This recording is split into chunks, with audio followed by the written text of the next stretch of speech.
लगातार दूसरा दिन है जब इजराइल और ईरान के बीच ये विश्व युद्ध चल रहा है। लगातार बड़े सैन्य ठिकानों को निशाना बनाया जा रहा है और कई लोगों के मारे जाने की भी खबर है। ईरान के 6 सैन्य कमांडर भी मारे गए हैं। ये तस्वीरें आपकी टीवी स्क्रीन पर हम आपको दिखा रहे हैं कि किस तरह से रिहायशी इलाकों में तबाही हुई है।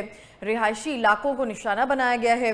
तेल अवीव में हमला हुआ है। मिसाइल हमले जो है नाकाम भी किए गए हैं और रक्षा मंत्रालय के पास ये हमला हुआ है। 5 तस्वीरें आपकी टीवी स्क्रीन पर हम आपको दिखा रहे हैं। ईरान इजराइल युद्ध को लेकर यूएन की अब आपात बैठक बुलाई गई है और कई वीडियोस भी सामने आए हैं जिस तरह से इजराइल और ईरान में 24 घंटे का टकराव हुआ है।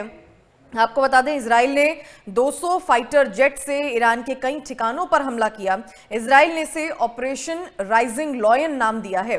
इजरायली ऑपरेशन में ईरान के 6 वैज्ञानिक 20 मिलिट्री कमांडर मारे गए। ईरान ने पलटवार किया, इसे टू प्रॉमिस 3 नाम दिया। 150 से ज्यादा मिसाइलें दागी।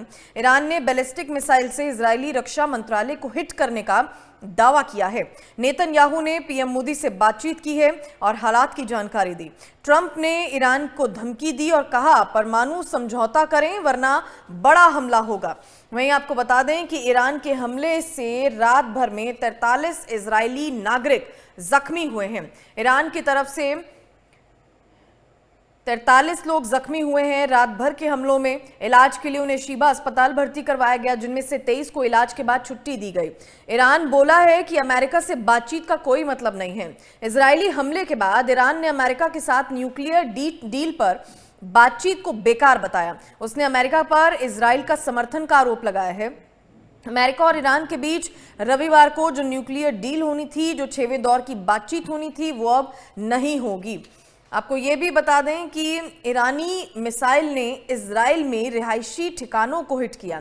इजराइल की राजधानी तेल अवीव पर ईरानी हमले का तस्वीरें भी जो हैं वो जारी की गई हैं और दावा किया गया है कि उसकी दर्जनों मिसाइलों ने इजरायली शहरों को नुकसान पहुंचाया है। ईरानी एयर डिफेंस सिस्टम इजराइल के हवाई हमलों को रोकते हुए इजराइल की राजधानी तेल अवीव में ईरानी बैलिस्टिक मिसाइल से इमारत तबाह हुई। इजराइल में और ईरान में 24 घंटे का टकराव देखा गया। 200 फाइटर जेट से ईरान के कई ठिकानों पर हमला किया गया। इजराइल ने इसे ऑपरेशन राइजिंग लॉयन नाम दिया है। इसमें बता दें कि इजरायली ऑपरेशन में ईरान के 6 वैज्ञानिक 20 मिलिट्री कमांडर मारे गए हैं। ईरान ने पलटवार किया, इसे टू प्रॉमिस 3 नाम दिया। 150 से ज्यादा मिसाइलें ईरान ने भी इजराइल पर दागी। आपको बता दें कि इजराइल ने वायुमंडल के बाहर के ही ईरान की मिसाइल को मार गिराया।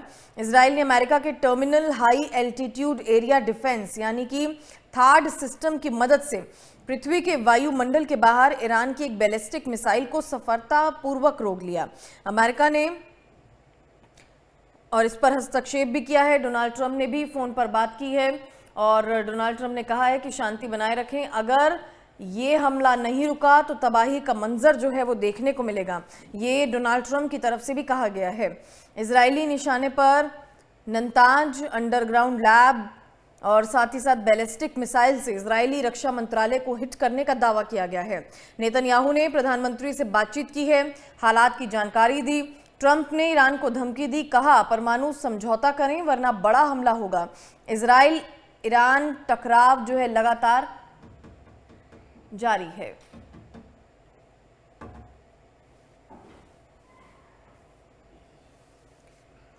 उन्होंने कहा है कि चीन इजराइल की तरफ से ईरान की संप्रभुता, सुरक्षा और क्षेत्रीय अखंडता के उल्लंघन की निंदा करता है और लड़ाई को आगे बढ़ाने का विरोध करता है। चीन की तरफ से फिलहाल कहा गया है। लगातार रिएक्शंस जो हैं वो सामने आ रहे हैं। Major general retired GD Bakshi ji हमारे साथ जुड़ गए हैं। जीडी बख्शी जी, आपका बहुत बहुत स्वागत है एमएच1 न्यूज पर। Thank you. सर, जिस तरह से यह हमला हो रहा है और लगातार आज दूसरा दिन है जब इजराइल ने ईरान पर हमला किया, जवाबी कार्रवाई भी की गई, लेकिन कई लोग इसमें मारे जा रहे हैं। क्या लग रहा है इस पूरे युद्ध को देखते हुए सर? देखिए, बहुत ही खतरनाक स्थिति हो गई है। इजराइल को लग रहा था कि ईरान अपने न्यूक्लियर प्रोग्राम में निरंतर आगे बढ़ रहा है, ठीक है, और वो किसी भी हालत पर ईरान के पास न्यूक्लियर हथियार नहीं देखना चाहते। किसी भी हालात में। इसलिए उन्होंने प्रीएम्प्टिव स्ट्राइक की है, जिसकी वो कई दिनों से वार्निंग कर रहे थे। प्रीएम्प्टिव स्ट्राइक में जो ईरान की टॉप मिलिट्री लीडरशिप है वो भी आघात हुई है, ठीक है, और इसके चलते वो भी आघात हुई है। और हम लोगों को आज फिर रात को ही ईरान ने पलटवार किया है, अपने कोई 100-150 मिसाइल्स उसने जो है वो इजराइल के ऊपर फायर किए हैं।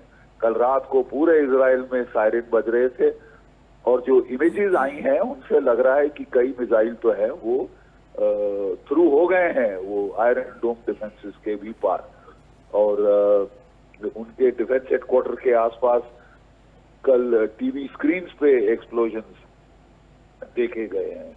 तो अगर ये उन्होंने पलटवार किया है तो निश्चय ही आज इजराइल भी पलटवार करेगा, और ये वार पलटवार का अगर सिलसिला चलता रहा तो बड़ी रीजनल वॉर हो सकती है वहां पे, क्योंकि इजराइल ने धमकी दी है कि मैं तो टारगेट करूंगा ये जो है क्या कहते हैं इकोनॉमिक टारगेट्स, पेट्रोलियम ऑयल के साथ रिलेटेड टारगेट्स, और जो शिपिंग है उसको भी टारगेट कर सकता है।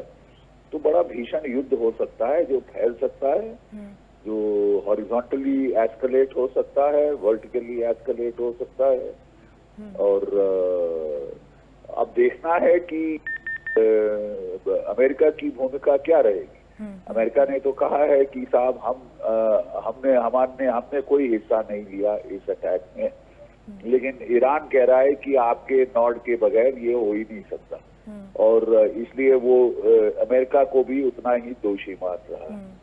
तो पर वहीं सर इसमें ईरान ने तो अमेरिका के साथ न्यूक्लियर डील पर बातचीत को बेकार बताया।